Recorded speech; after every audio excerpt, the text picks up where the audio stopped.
Matthew Johnson. I'm originally from Bermuda. I've been in England for about 6.5 years now, and I'm studying law in Birmingham. I don't actually have any vision whatsoever. I think it was probably when I was 9 months old that it was officially confirmed. They probably knew, but they didn't know how much vision I had and whether it would get worse or get better. I can perceive a small amount of light, but it would not be of any help.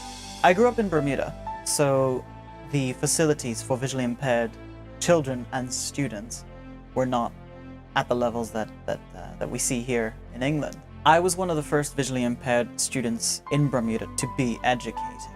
Because it was also a very small island, I had a lot of help from relatives, I had a lot of help from my teachers at the time and from the school, and I had a personal aide who was amazing. I left Bermuda when I was 15, and it was the best thing I ever did. I learned to cook, I learned to live independently, I learned to manage every aspect of my life.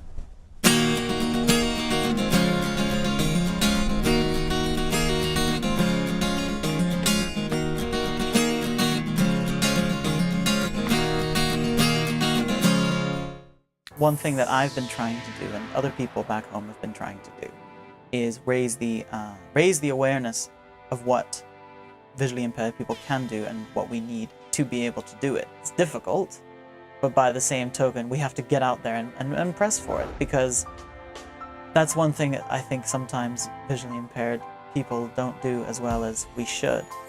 We should get out there, we should keep trying to get access to work and to get into a career. Unless you are qualified well, it is more difficult to get a job. We can't get summer jobs, we can't get part-time work, because we can't do, for example, working in a bar or working in an office in most situations.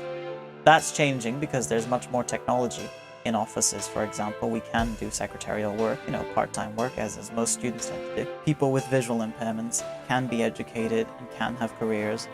I've organized, for example, donations of accessible technology and accessible software to the visually impaired students who are going through the Bermudian school system right now, in the hopes that they'll be able to make something of themselves. 5 minutes to share.